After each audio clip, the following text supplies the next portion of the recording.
what we see here in your book, and what I believe the evidence shows in the book, and what I believe the jury, why they awarded, is that there absolutely is a connection between glyphosate and the non-Hodgkin's lymphoma and potentially other cancers, right? Like, we don't know. Cancer is very mysterious.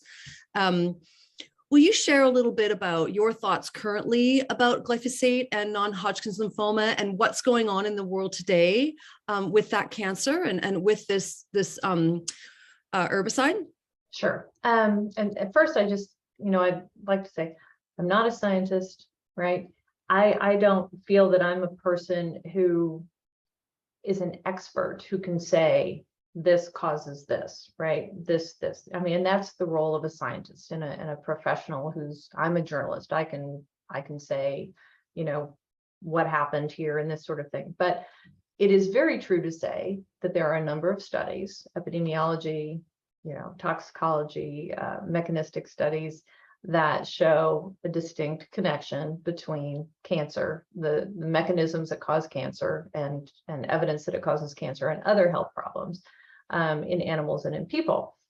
The association to non-Hodgkin lymphoma comes from a series of epidemiology studies looking at farm workers, in different states and in different countries, and finding a positive association to non-Hodgkin lymphoma. So there very definitely is evidence of that connection. And the evidence is so strong that the International Agency for Research on Cancer drew that particular connection out when it said, yes, it looks like glyphosate, the ingredient here, is a probable human carcinogen. There's a positive association, particularly to non-Hodgkin lymphoma. There are also other cancers. There's acute myeloid leukemia, multiple myeloma, there are liver problems, a whole array of things that scientific studies have drawn links to between glyphosate and also Roundup, because of course, Roundup is a little bit different than just talking about glyphosate, because Roundup has historically had other chemicals in it, surfactants and others. One of the surfactants that they used for many, many years has been found to be in and of itself particularly harmful to human health, and has been banned in Europe, and Monsanto had been removing it from its products and coming up with new recipes, if you will. The National Toxicology Program has done some studies of late with mechanistic, sort of the in vitro, where you're looking at cells in a petri dish sort of a thing. And they have found, evidence that it can cause oxidative stress and other indicators that it causes cancer. So the weight of evidence that shows that this particular pesticide, can be carcinogenic, carries a cancer risk, is pretty strong in the eyes of internationally recognized and highly esteemed professional scientists. Is the book closed on does it cause cancer? I don't know that you can say that, because you still have, agencies like the EPA and others around the world who say, we don't think the evidence is strong enough that it causes cancer. But of course, there's a whole, very questionable series of events that goes along with these regulatory findings, because they don't give the same sort of weight to these independent scientific studies. They give more weight to the studies that are bought and paid for by Monsanto and Bayer and others in the chemical industry. So are they really looking at things properly? The EPA has pretty much ignored its own scientific advisory panel when it comes to looking at the safety of glyphosate. It's ignored the EPA's Office of Research and Development, which said there's no way you can say that this doesn't cause cancer.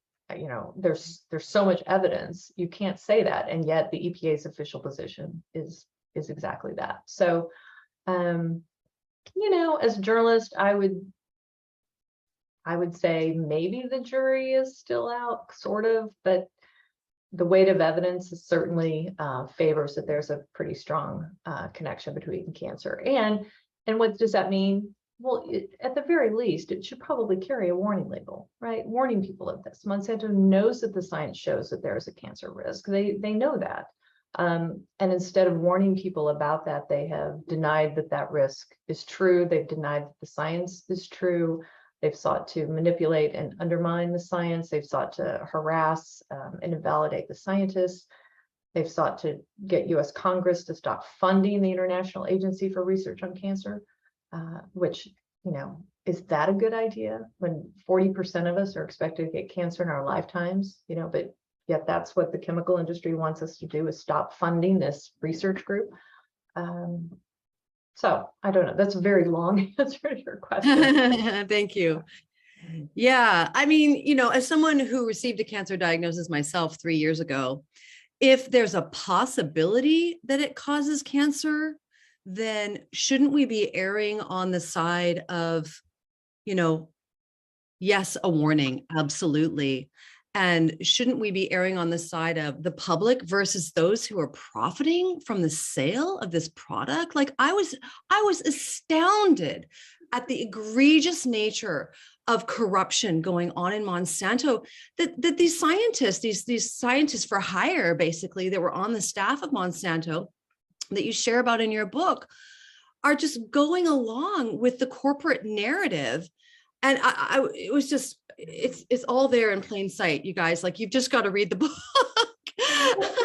and this is the thing too, and I've asked this of Monsanto, and if your product really is so safe and there really is not legitimate evidence, tying it to cancer or other risks, why do you have to spend so much money, millions and millions and millions of dollars, secretly to fund front groups and secret third parties and attack, strategies? And you wouldn't, it seems like you wouldn't have to do that if there wasn't something to all of that. And even the judge, several of the judges have noted in writing in these cases, that it's very clear that Monsanto, was very specific. I don't have this quote in front of me, but very specifically intending to mislead and deceive consumers and regulators about the safety of its product. The evidence is very clear that they intentionally have manipulated and deceived and lied through the scientific community, the regulatory community, and directly to consumers for years and years and years. Yeah, decades. Decades. Yes. So Roundup, so safe you can drink it. That was repeated multiple times throughout your book. I also, I wrote down, just because I just appreciated the commentary, because I've been an activist for over 30 years, Carey. I don't know that you know that. I've been an environmental activist, social justice activist for many, many years, and fighting the man, for a long time here. And so, some of the words that Carey used to define Monsanto in the book, and I think the employees, really, the heads of this corporation, the laziness of the corporation, the hubris, the arrogance, the audacity. I mean, for me, it was jaw dropping. Let's talk, Carey, just for a moment about the ghostwriting issue, because that was so eye-opening to me. And I was just like, how can they sit there in these depositions and not cop to the fact that this is so ethically wrong? So will you speak to that a bit? Like, when you learned of that, how did you feel about that? Jaw drop. Yeah. I mean, the audacity is, there are so many examples of it. They were doing everything from, and of course, this all is information that some of it I learned before the trials. I was able to do Freedom of Information Act requests to see, communications going on between EPA and Monsanto. For instance, we had communication requests through US Right to Know from different universities, correspondence with different professors about, paying money to these professors for them to go out and act like they were independent voices, telling everybody how safe glyphosate and GMOs were, when they were secretly raking in, all of these checks from Monsanto. But what we saw then on these internal documents that came out from Monsanto through litigation were just mind-blowing. They were ghostwriting magazine articles, like in Forbes magazine and elsewhere, that look like they were from independent scientists, again, saying how safe everything was. Ghostwriting letters to the editor to be placed in newspapers around the country to look like, again, they were coming from, regular folk.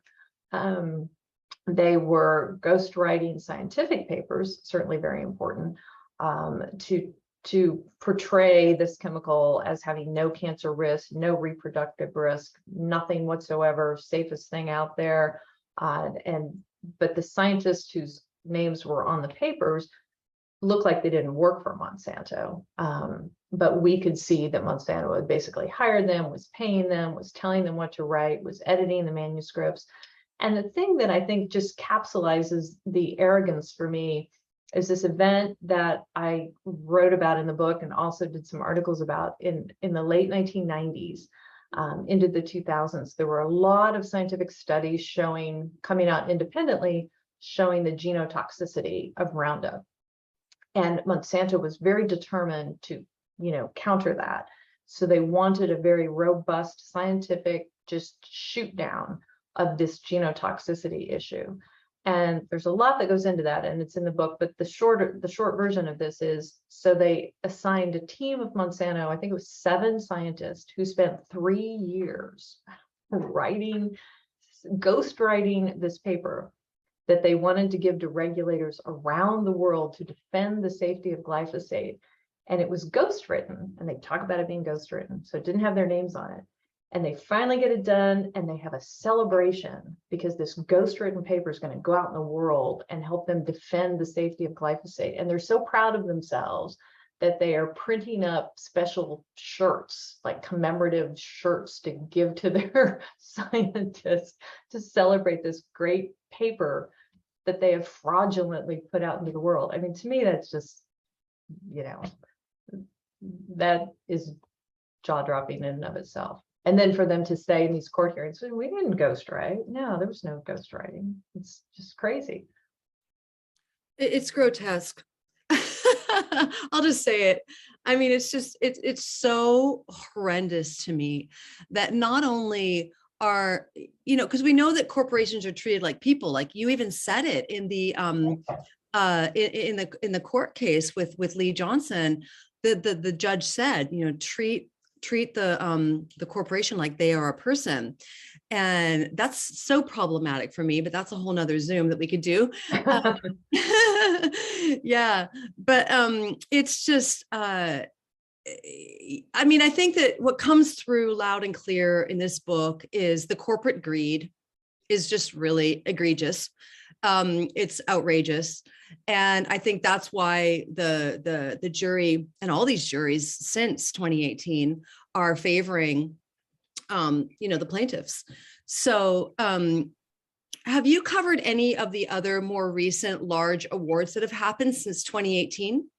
So, yeah, so after Lee's trial, which, was a unanimous jury verdict, then there was the Hardiman trial, and the Hardiman trial was Edwin Hardiman, and that was in federal court, and it was a much harder case. It was bifurcated. So the judge said, because these trials really combine the evidence of the science, and they bring in scientific evidence, scientific experts, and Monsanto brings in their own scientific experts. So there's a lot of focus on science. And then the other element is the focus on Monsanto's deception that the plaintiffs bring forward. It's a big part of their case, of course, the Monsanto's deception, their efforts to collude with the EPA. There's a whole situation where you can see them communicating to the head of the cancer risk assessment group at the EPA. He's their friend. He's going to help them. That there's a whole ugly situation there where he helps them kill an in-depth review of glyphosate, et cetera, et cetera. But now I just lost my train of thought. Oh, in the trials. So in the second trial in Hardiman, the judge ordered a bifurcation where he said, we don't want you to talk about all that, the lies and the deception, to the jury. We want you to just talk about the science. And if the jury finds that, yes, just from the science it causes cancer, then we will have a part 2 of the trial. And then you can talk about all the other stuff they did, and you can ask for damages. And so that was a very important case, and that was Hardiman. And once again, the jury said yes, based on just the science, causes cancer. Then part two, yes, that was a case of this one individual, and it was another unanimous jury decision. And then the third big award was a husband and wife who both had non-Hodgkin lymphoma, and the jury awarded them over $1 billion in damages. So that was just crazy. Now, since then, Monsanto sought to appeal those. They were unsuccessful, but there have been 4 other trials. They have been more recent. They were done very differently. Some of them were done over Zoom because of COVID. They were different lawyers who were not involved in getting the discovery documents and that sort of thing. And Monsanto did prevail in those last 4. So the score is now 4-3 in terms of, and so Bayer's on top as far as that goes. Thank you for that update. So, yeah. I want to go back to the EPA for a moment, if we could, because as we know and what we've seen as history has played out, is there's a revolving door between these corporations and these government supposedly regulatory bodies, right? Oh, yeah. And I mean, that's, that's not something that you only see with respect to the agrochemical industry. I mean, you've seen that in oil and gas and pharmaceutical, and, it's a very bad system that we have, in my opinion. I think in a lot of people's opinion, that you have companies that are regulated by a specific agency, and you have people from those companies then going to head those agencies, and vice versa, and back and forth. And it's a very incestuous and cozy sort of situation that doesn't seem to serve the public very well, but serves corporate interests very well. So yeah, but I mean, we've seen a lot of that. I mean, that came into play in one respect. I mean, it did in many respects with Monsanto, but in one respect with Jess Rowland, the cancer assessment review guy at the EPA, who was leaving the EPA and retiring, but Monsanto very much wanted him to, get this favorable cancer review in before he left, and have him help them kill a different review by a different federal agency. And so there's all of these communications back and forth, and you see, and again, I wrote about this in a separate article as well as in the book, the EPA officials jumped like that when they got those Monsanto emails. I mean, I did a story where I put the timeline in there because, trying to get the head of the EPA to respond to you, I mean, depending on who you are, it could be weeks, right? Months. If you're a Monsanto official, it's like 20 minutes. And Monsanto is saying, hey, we need you to help us. This other agency is going to delve into glyphosate, and we really don't want them to do that. And, within 24 hours, you had a coordinated effort by the head guys at the EPA to shut down this other agency review of glyphosate. So we've got work to do. Oh my goodness, we've got work to do. Yeah, deep breaths as we just take all this in, right? Wow. Yeah. There's a lot of chats, a lot going on in the chat. I'm seeing a lot of commentary. Yeah, this is hard. This is hard living through this. We're living through one of the most toxic eras ever on planet Earth. I know you're aware of this, Carey. And what I like to say to this community is we're the ones that we've been waiting for. We need to put on the green cape every day and show up, just like Taz was saying at the top. And, are you willing to be that mom like me, like you guys have heard me tell that story, that confronts the mom ahead of you in the grocery aisle that's buying Cheerios, or to go live like I did this past week and talk about the wall of glyphosate in my local grocery store, so which I do, Carey, and I show all the, the Kellogg's, the Post, the General Mills, like we've taken action. We have a petition, and we are now, we'll be talking about this in a few moments here at the end here. We have a call to action at the end of every Fierce Friday that involves Instagram activism, because we had Henry Rollins on here several weeks back from the detoxproject.org. And that was really his call to action for us, was that Instagram was where the conversations are really happening, and that our pushback will have the most weight. So I want to just, in closing here, Carey, there's a couple things I want to ask you about. What's next for you? Like, obviously we're all like, we're cheering you on with the film. Let's go, yeah, Sony and Hollywood. Absolutely. But what's coming down the pike for you, Carey? I hope never to write another book in my life. I'll tell you that. It just sucks the life out of me and the energy and time away from my family. So probably no more books. I am hoping that I can, I think a film or a television series, they're looking at a limited television series, would be very impactful. And I really do hope that that happens. And we've got a lot of audio we've pulled together for a podcast and have some early discussions with that. You know, a lot of interviews with the people involved and just taking people through the story in that way. But I'm hoping, you know, the new lead, check it out, please. We're trying to bring you stories like this and get more information out there about a whole array of environmental problems that you know, are creating a real danger for our future generations. That's what I care most about. You know, I'm old, I'm going to die, probably get cancer, who knows, but I have 3 kids and I want them to have kids and I want their kids to have kids, and I don't want them to be facing a future that is just, you know, disease and death and suffering and bad air and water and like, ew, like what are we doing to our world? And, you know, 40% of us are expected to get cancer in our lifetimes now here in the US. And that is insane to me. And our government, our National Toxicology Program, they put out reports. Very few people pay attention, I guess, but they say if we want to get a handle on this stuff, on our health, we've got to clean up the environment. We have to deal with the environmental contaminants that are destroying our health.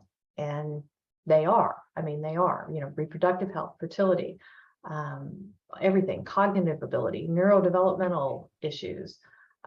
So it's not just cancer, it's a whole array of things that are making us sicker and sicker and making our future really dark for our kids. And so I'm just going to keep doing whatever I can do to bring information to light out there. I'm not an activist. I don't know how to be an activist. You know, but I think information is power. And I think if you bring truths to light and you share facts, then people can make smarter choices. And hopefully, you know, that trickles into policy choices and a better future, I hope. Mm-hmm.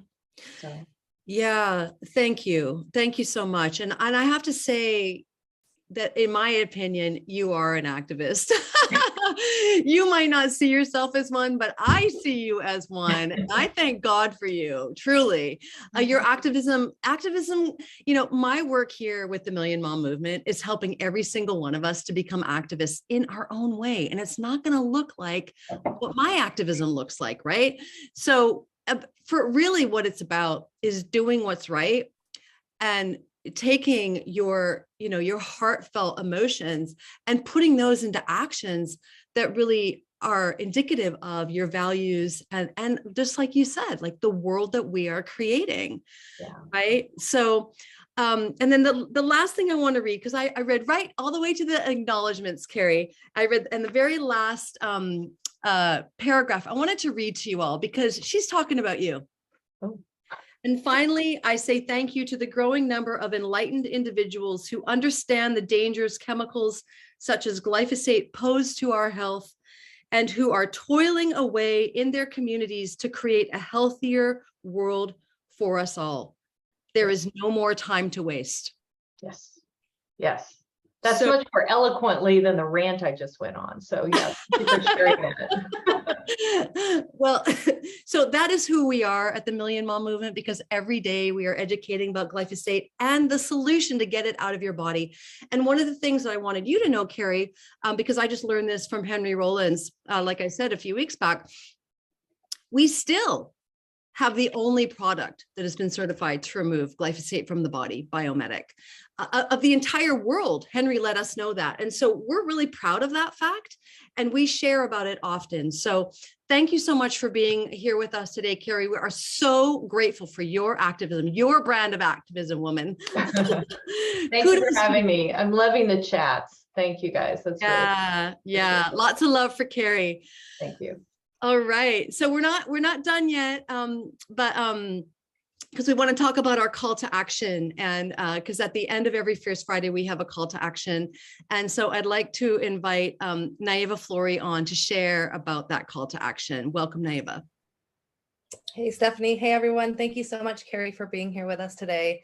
So our call to action is on 365 brand whole wheat bread, and it comes from Whole Foods. So go to Whole Foods Instagram page, and on there, they have a bunch of different 365 brand items. So scroll through their page, find an item that is 365 brand, and comment on it. Comment and ask them, ask them some questions. Do you know that there's glyphosate in the wheat that you use to make this bread? Are you aware that there's the chemical glyphosate in the ingredients that you have in these whole wheat breads?